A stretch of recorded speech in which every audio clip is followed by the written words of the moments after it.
Hello there. The cinema courtroom is now in session.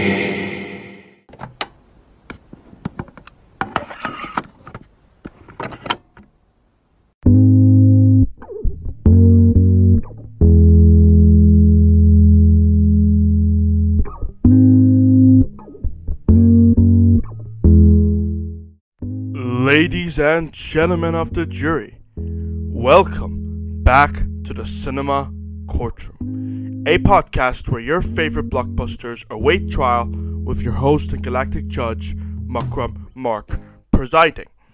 Do not forget to like and subscribe on whatever streaming platform that you're listening to in order to affect the tides of the very complex algorithm, whether it be Spotify, Stitcher, Google Podcasts, Amazon Music, or the Cinema Courtroom YouTube channel. Because every click on the icon counts. Don't forget to ring the notification bell and share this podcast with your friends, family, cat, dog, pigeon, whomever. Now, without further ado, let us begin with our review topic, the judge. Alright, before I begin, I am trying to confront a little dilemma here. There is only one judge here on the interwebs, and that's me, the Cinema Courtroom judge. You got that? But I am willing to put aside this petty bias for a nanosecond and converse about the Judge movie, released in 2014 and also starring Robert Downey Jr. The synopsis is as follows for the Judge. Years after he returns to his hometown, Chicago-based lawyer Hank Palmer decides to fight the case for his father Joseph, an educator who is accused of murder. Now, many of you who have been tuning in for some time know that when I organize film reviews on this podcast, I like to utilize criterias that align with my thought process about the specific movie. Which is why, and I just want to get this out of the way, I am not interested in talking about the witty humor or the technical attributes about the Judge. Nor am I interested in talking about how the Judge is edited. I'm of the opinion that the Judge is edited just fine enough to adhere to high and rigid industry quality standards. It reached the bare minimum. Nor am I really going to dwell on the caliber of the score and music for this movie, because it is also just exceptionally composed. What I really want to talk about is the following. I want to highlight the plot for the Judge, what the direction of the movie is based on that very plot, the acting and characters, especially when it comes down to the characters. Judge Joseph Palmer, who is played by Robert Duvall, and the main protagonist, Hank Palmer, who is played by Robert Downey Jr. And to finish off this review of the Judge, I want to take some time in discussing Robert Downey Jr.'s acting performances in the Judge movie compared to others like, let's say, the MCU. And of course, the Cinema Courtroom's recommendation for the Judge. Is the Judge worth the watch? And yada yada yada. So, first thing first, before we get to all of that, the plot. The Judge has a cocktail of a premise, and in case you don't know what I mean by that, essentially, Judge is being tried for murder, lawyer happens to be his son, lawyer with a strange relationship to him tries to defend him. I mean, we get the direction of the movie, which is already quickly paced to begin with, through the first, second, and third act. I think that this direction works for all acts of the movie because there doesn't need to be over exposition to make the audience give a damn about the relationship between the lawyer and client. Because, I mean, if the client is the lawyer's son, then straight off the bat, the audience should already be paying attention to the relationship by default. On the other hand, and that's kind of a drawback for the Judge that I'm not going to shy away from this. I can see that the plot can be complicated to most of the audience, especially not being able to have a wide comprehension of an explicit reason to the why about this following element. The distant relationship of Judge Palmer and Hank element. Because we don't know what was the straw that broke the camel's back when it came to their distant relationship. I mean, we know that Hank got into a lot of trouble in his childhood, but it seems like there was something that just it broke the straw on the camel's back. Again, that we don't know how. We do know that Judge Palmer is distant from his son, so we got that out of the way straight off the bat just by viewing the first act of this movie. We know. But what we don't know, and that is what really bothers me, we don't know what the incident about Hank's other brother is even about in the first place. Or rather, we don't know about it early enough for us to give a shit. Because by the time we get invested into all of the courtroom drama and this very odd and unnecessary love triangle with Hank, that one, love interest and her daughter. I forgot both of their names because I really don't give a shit. And as it turns out, why Glenn somehow got caught up in the middle of this subplot, I will never know.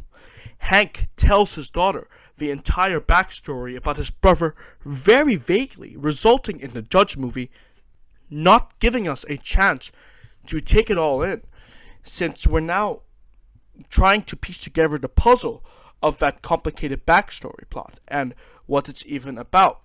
And this means that it distracts us from the main plot going on in the movie. And that's not really a good sign when it comes to immersing the audience to what the premise and the roots of it is really about. Alright, now that we got the plot out of the way, and you know the somewhat simple plot and that the complications of some elements of the plot is even Steven, let's talk about the acting and characters. We get to see some powerful acting in this Judge movie. For instance, in that scene in the house with Hank and Joseph Palmer, where it also revealed Hank's childhood, where he got in trouble with the law, got sent to juvie by his own father, the judge, and that Hank didn't make an effort to visit his mother before her death, which was announced at the beginning of this movie. And also Hank's disconnection from the small town that he was born and raised in. Now, that was actually quite touching, and I don't think it would have been half as impactful to the average moviegoer if it wasn't for an excellent performer like Robert Downey Jr. Something that you must know in regards to how talented Robert Downey Jr. truly is how effectively he conveys the Hank character's emotions through his facial and eye expressions. And I'm almost convinced that the screenplay doesn't do justice of Hank's entire demeanor and body language, because I feel like Robert Downey Jr. fit in so well with that role. It's like this movie was made for him. And another thing, Robert Downey Jr. plays the son hoping to seek approval from his estranged father very convincingly. I would be remiss, however, if I don't talk about Robert Duvall's acting as Judge Palmer. My goodness, the courtroom scene in the third act was beautiful. You know, when his son Hank takes the stand to question him to try and get his father out of jail, after Hank asks Judge Palmer why he released the now murder victim, Judge Palmer says this line. And that's something from the movie that I know many audiences aren't going to forget. Like, if I were to forget almost everything about this movie, which, I probably will as I watch more movies, your memory eventually gets disorientated. But if there's one thing that we're going to remember, it's this line. I looked at him and I saw you. Or rather, I looked at him and saw you. That's the precise quote. But it harkens back to that scene in the house where the audience gets acquainted with Hank's backstory, which is excellent exposition because it set us up for the climax. And from when Hank was 13 to 17, there's this whole nuance where he was like, I was only 13. And he was like, all right, how about when you did this at 17? And he was like, I was only 17. And then father's like, wait a second. No, you can't just keep using the age card for your wrong choices. He probably had free will when it came to making that choice. And all of that starts to make absolute sense.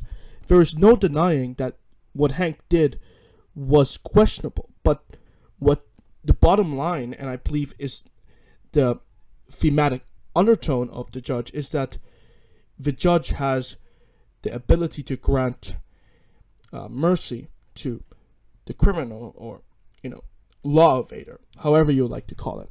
So I think that's what this movie is trying to communicate to the audience. Now, the next and last thing that I want to talk about the judge is Robert Downey Jr.'s acting performances. I already talked about the acting and characters, but I want to also talk about Robert Downey Jr.'s acting performance compared to his other roles in other movies and blockbuster Marvel franchises. I am of the impression that, for one, the judge embodies more of Robert Downey Jr.'s personal performance and personal life. I am very well acquainted with the principle that we should only talk about an actor's life very sparingly, especially when you're judging a piece of art. And that principle especially holds true if you're talking about, let's say, Iron Man and MCU. But I do think that the judge might be a special exception when it comes to, which role was the most personal to Robert Downey Jr. Because you can't help but wonder about the parallels with Robert Downey Jr. and his own father in real life, which, it's public knowledge and it's not something, exclusive from this podcast. It's something publicly known, and I just wanted to disclose that because we're actually talking about an actual person.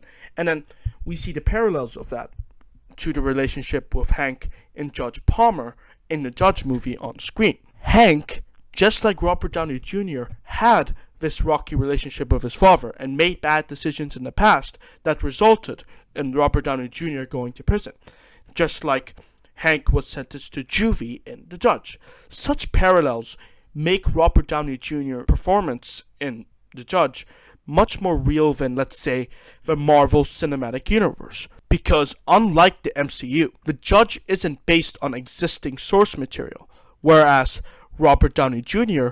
playing Iron Man in MCU is based on that. Because, Iron Man has to behave a certain way, sometimes look a certain way, have a specific love interest, say certain things in catchphrases, meet certain people, have a certain ending point, or at least when it comes to an MCU. Robert Downey Jr. doesn't manufacture suits and weapons. He's just a man. While Tony Stark most definitely does all of these things. We can see how there's that immediate disconnect with Robert Downey Jr. and his character role in the MCU that is unassociated with The Judge, because The Judge is as if they chose Robert Downey Jr. specifically, and I've mentioned this before and I'll mention it again, specifically for the screenplay, and had him give more of a genuine performance in his portrayal of Hank Palmer.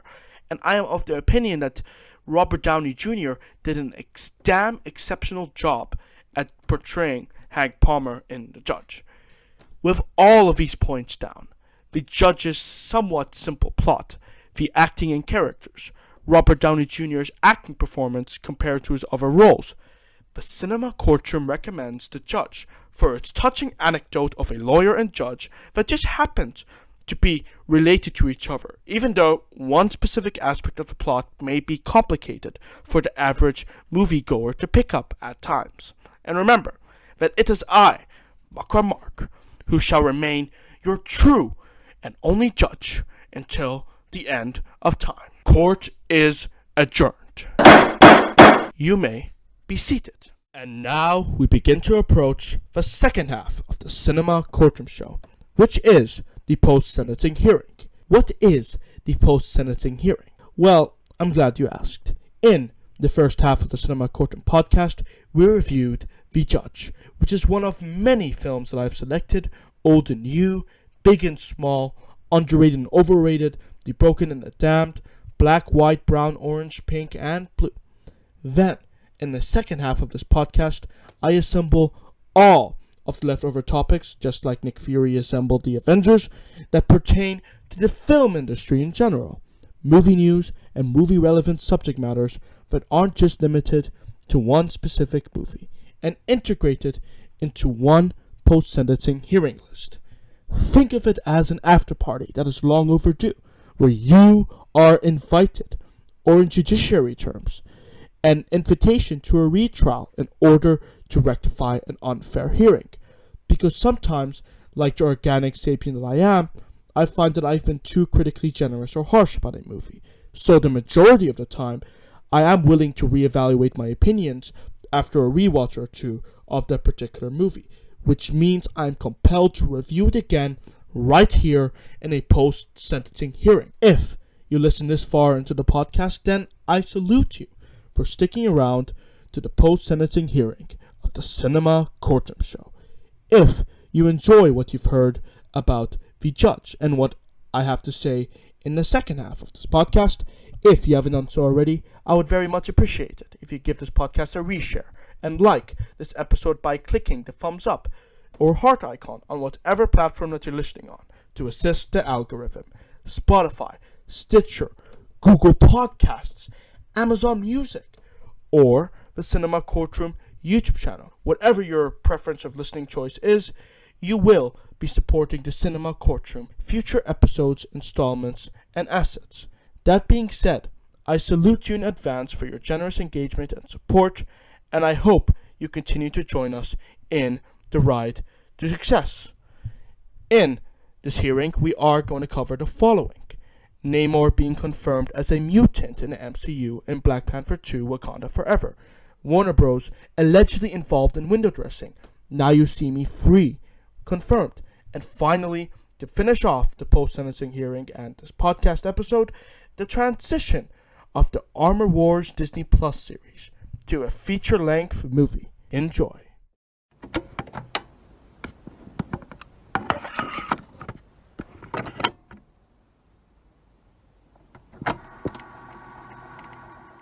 Earth 616.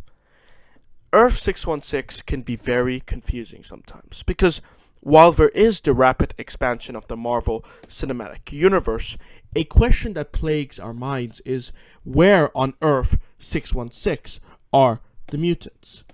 We're definitely getting mutants. That's one thing for certain.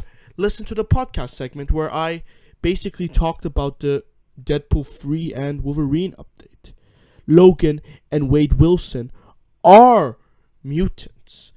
But other than that, we haven't had the MCU iteration of the mutants that is obviously going to adapt a different origin story, at least until Black Panther 2 Wakanda Forever.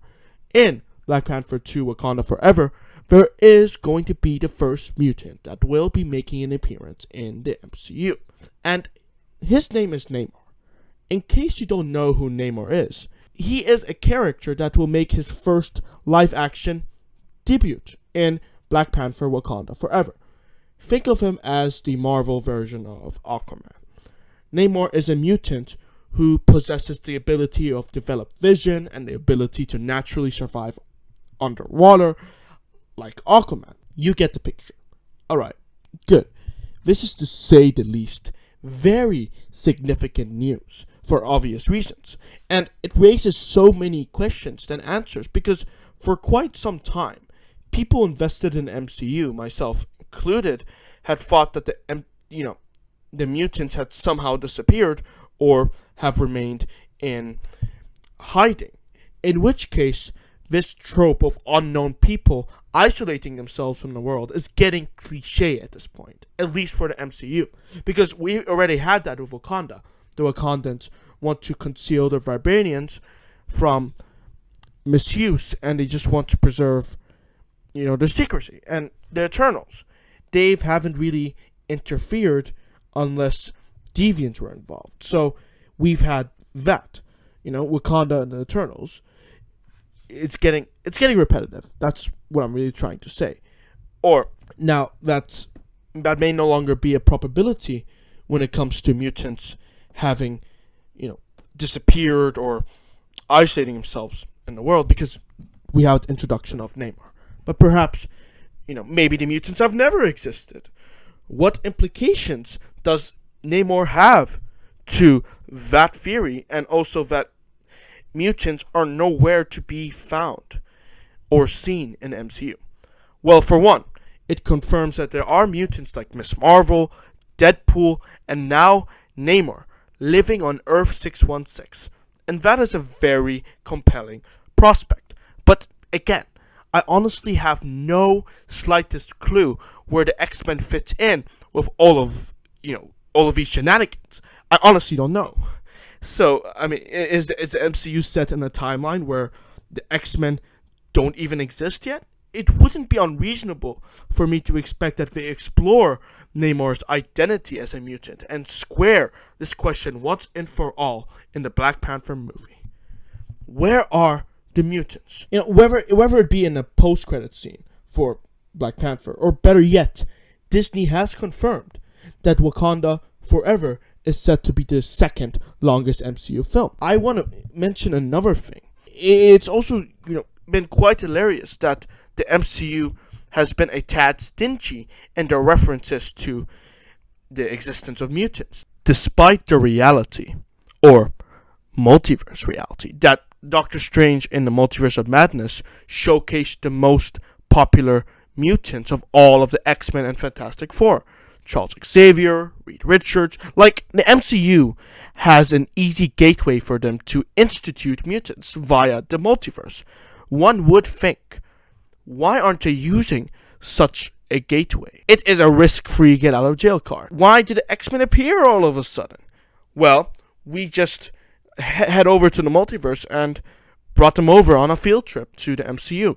And then, they can come up with some explanation of how they were able to stay there. And maybe even bring back the old X-Men cast, especially Patrick Stewart, and especially, as they've already confirmed, Hugh Jackman as Logan, and Ryan Reynolds as Deadpool. There's a lot of potential, and that could start. It might either invalidate Namor's identity as a mutant, because that would mean that Namor, who exists in the MCU, it wouldn't make sense for the mutants of the multiverse to be focused on if Namor was born in the MCU. There is no denying that giving the audience a slow burn will pay off in the long run. And we will get to see mutants portrayed in a fresh angle than we have seen in the Fox films, for better or for worse. The MCU's portrayal of mutants and X-Men Brotherhood will be a unique one for sure. And I'm sure that many fans are excited for Namor to pave the road for the X-Men. What do you think about Namor being a mutant in the MCU? Do you think it's too soon? Do you think we should just go with the multiverse as a get-out-of-jail-free card? Or is it too late at this point? Does it even matter? Whatever it is that you think about Namor being in the MCU as a mutant, let me know in the comment section below, or our Twitter inbox at Cinema Courtroom.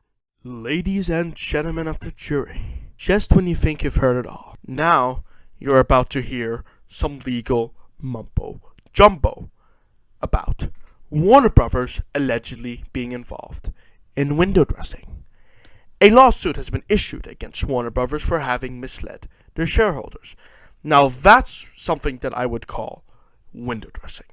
You can Google the precise definition of window dressing if you want to get a full context, but it's essentially where you try to give an impression of a well-run corporation to spike up shareholder confidence, when in reality it is actually misleading the shareholders. In Warner Brothers' case, and this is coming from the Wrap article, Warner Bros. Cooked its HBO subscriber numbers by as many as 10 million non-existent subscribers estimate. And you might be wondering how that in itself is related to the cinema industry, considering that HBO Max is a streaming platform. It doesn't really have much to do with the cinema. Well, the prospect behind why I'm talking about this in the first place is rather simple. HBO Max doesn't only have original shows such as Peacemaker or House of Dragon on their platform, it has movies that are played in the cinema. On top of that, it was famous for doing the same day streaming and theatrical release model, back when the COVID-19 pandemic was screwing everyone over an ass. It still is, but that's not really the point. The actual point is that many stakeholders, and rightfully so I think, have lost their confidence in Warner Brothers already to begin with. Like, an example that I can think of on the top of my head is Dune. Legendary Entertainment, which co-financed the Dune project, actually financed a colossal portion of the production budget. And even if it isn't that much, according to you, to them, that basically constitutes being the second people that Warner Brothers would have to, consult about Hayes' decisions. Which, by the way, Dune cost around $175 million, and the reason why Warner Brothers landed in hot water that other year was because Legendary Entertainment wasn't even included in the decision-making process when it came to Dune having the same theatrical and streaming day release on HBO Max for a majority of philosophical reasons. Because some people think, movies belong on the big screen exclusively, nowhere else, despite, it not being fair on the people not being able to go to a closed-down cinema. But that's another philosophical discussion you can dive deep into in another podcast. So, going back to the class action lawsuit that's happening now with Warner Brothers, because boy has Warner Bros. Been dealing with a lot of lawsuits. It is clear that Warner Brothers was focusing more of their financing on their streaming platforms rather than their theatrical budget quotas. Warner Brothers then decided to go, well, shit, this isn't going well for us. So what did Warner Brothers do after they reached this epiphany? They window dressed. They tried to convince shareholders that 10 extra million subscribers joined HBO Max. And let me just share my quick thoughts on this news in case it isn't obvious already. By the way, I'm trying not to laugh. What was Warner Brothers thinking? Overstating the outrageous number of a whooping 10 million, only for them to reevaluate and see that, oh wait, they haven't even signed on to the streaming platform. That is a bad attempt at hiding that you just made up those numbers. And it's probably why they're getting sued to begin with. Because listen, let's forget about business ethics for a second. They do not know how to do proper, they don't know how to bullshit the shareholders properly. They didn't even try to conjure a more convincing window dressing scheme, because now a shareholder is going to drag Warner Brothers' ass through the mud, through the meadowy fields, and into the gate of court. Yay! Look what you got in the mail, Warner Brothers. Clap, clap. But no, I'm serious. This might have repercussions for the cinema industry in a sense that one company who makes a fair amount of movies for a theatrical release model is going to have to deal with this class action lawsuit. As to how Warner Brothers being allegedly involved in window dressing and getting sued will have repercussions for the cinema industry, I am of the insight that the cinema industry isn't going to be impacted to begin with. For a matter of fact, the only people who will get affected by this lawsuit are the culprits themselves, Warner Brothers. They are just unbelievable. I don't get why they felt the need to do this. But that's Warner Brothers for you. The question I have now is, what do you think about this lawsuit against Warner Bros? Do you agree with, what I've been saying about it? Might it actually have an effect on the cinema industry? Maybe, maybe not, And you know what? Listen, right here on the Cinema Courtroom show, because you know that I cover cinema-related news in depth, right? Which is why you should like and subscribe. But anyway, the more lawsuits, the merrier. Because there will be more juicy stuff to cover on the show that I'm sure you'll want to hear. But whatever it is that you think about Warner Brothers allegedly being involved in misleading shareholders, let me know in the comment section below or our Twitter inbox at Cinema Courtroom. Look into my eyes and sleep and just hang out there, wriggle a sec. I'm picturing beach, cocktails, Florida. Look, it was a business trip. Well, maybe the oldest business. you're thinking of a woman's name. A, B, C, D, E, F, G, H, I, J, Jean, Jane, Janet. Who's Janet? Your sister. No. You weren't away on business. You were away on Janet. No. Okay, now she's gonna get upset. So let's move over here. You want this to go away? Yes. Okay, pull out your wallet. So 200 seem fair? Okay, and sleep. Now, when I snap my fingers, you won't remember any of this. And you, every time you see or even think of Janet, you're gonna picture me naked. And that's not a pretty sight. Now You See Me is nothing short of a feel-good franchise. In my humble opinion, every time I watch the first and second Now You See Me movie, it leaves me with nothing more or less than a smile on my face. Even though Now You See Me likes to insult the average moviegoer's intelligence most of the time and pulls the middle finger on your intelligence capacity, like with the card tricks and all that, ridiculous. When I heard that Now You See Me 3 is being greenlit by Lionsgate, I'm not gonna lie to you, I got a bit excited.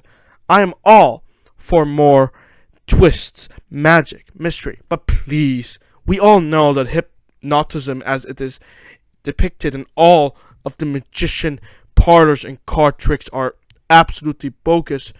But I digress to say, I'm also looking forward to seeing the Four Horsemen, especially Mark Ruffalo as Dylan Rhodes. I would of course be remiss if I forget to include Jesse Eisenberg, Morgan Freeman, Dre Franco, and Woody Harrelson in my lineup of exceptional performers. And you know what? I'm going to go as far to say that I expect to see a grand heist, the likes of which we've never seen before, from Now You See Me 1 or Now You See Me 2, in this upcoming third installment. Now, according to the outlet that confirmed this news, Deadline, Ruben Fleischer will be directing this project, and there will be new characters joining the official casting for Now You See Me 3 as well. All I am hoping for now is for Now You See Me 3 to be good. I'm not looking for Steven Spielberg level of quality or Christopher Nolan. I just want to have a good time watching this movie, as I did with the two previous Now You See Me installments. What do you think about Now You See Me 3 being confirmed? Have you ever even watched the first two movies? If you haven't watched it, do you even know what the hell I'm talking about? What are you doing here? What did you think of Now You See Me 2 or 1 or both if you've managed to watch them? And by the way, guys, I'm joking. You're all welcome here. Even though it's much preferable to watch the movie of interest that I'm talking about. I would be very intrigued to read your thoughts in the comment section below or our Twitter inbox. Links are provided in the description below. So I take the tank, fly it right up to the general's palace, drop it at his feet. I'm like, boom, you looking for this? Boom, are you looking? Why do I even talk to you guys? Everywhere else that story kills. That's the whole story? Yeah, it's a War Machine story. Oh, this is very good then. That's impressive. Quality save. I fly it right up to the general's palace. I drop it at his feet. I'm like, boom, you looking for this?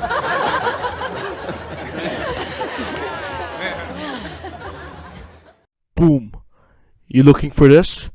In case you don't know what that boom was referring to, well, let me just tell you.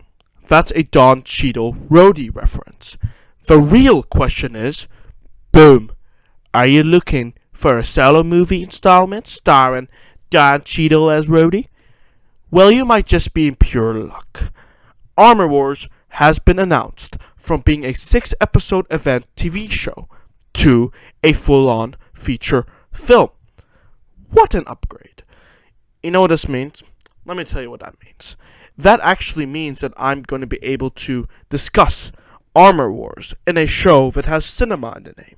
Alright, so according to the Hollywood Reporter, Marvel has apparently been eyeing 2023 to be the start of production on the Armor Wars series, until they thought to themselves, you know what, this deserves its seat on the movie table.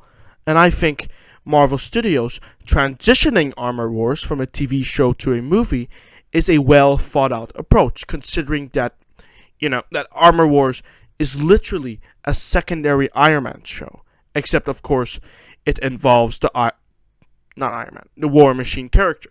And if the reports of War Machine having a variety of different suits have any shred of credibility, then there is no way you can showcase these various suits on a mere television budget. Well, Disney probably can, but it's more of a should they, not can they sort of prospect that we're leaning towards. Should Armor Wars have remained a TV series? Perhaps not. While I am going to stick to the realm of cinema, because that's what this podcast is all about, I do think that when it comes to Disney Plus 6-episode shows, with the exception of Loki in my opinion, the 6-episode format already feels like a movie chopped into 6 parts and a bunch of fluff being added to each of them so that it will, fit in with television runtime standards, resulting in some of the, mostly good content being diluted with, all of that fluff that we just don't need. Whether that be through an excessive amount of exposition, extended walking scenes, or extra action scenes. At least Armor Wars, now that it's a movie, won't have to worry about maintaining momentum for 6 whole ass hours, if not less or if not more. And instead, they're able to do it in only 2 hours, with a script and story already outlined. And typically, because Armor Wars is becoming a feature film, the budget will be increased because Marvel won't have to design visual effects for many episodes. Instead, it could design a considerable amount of visual effects for one quote episode, one movie. And I suppose you can say it's an episode of the MCU because of how it's being treated like a show now. Everything has to connect into one overarching story. The point is, Marvel can allocate their budget to focus on each fundamental piece of a shortened movie. Short as in it's only going to be 2 hours, not 6 hours chopped into 6 parts. Man, have we needed such an upgrade from Marvel in quite a long time. That's probably just what I think, though. I mean, I don't know. Are your thoughts any different? I would be very intrigued to read them in the comment section below or our Twitter inbox at Cinema Courtroom.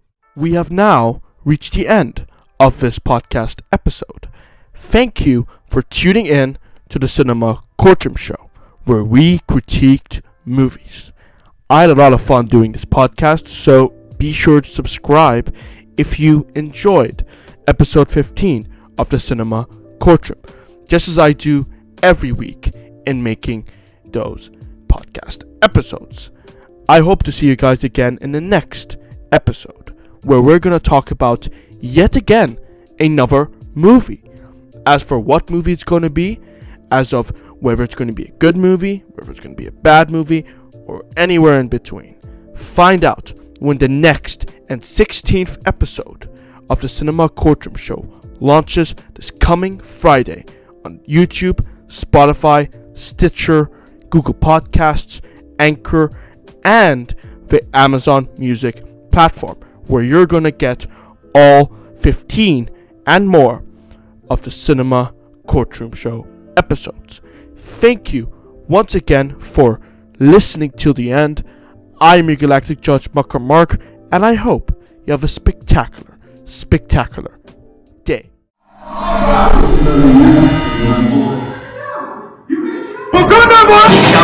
Hello there. Court is now dismissed.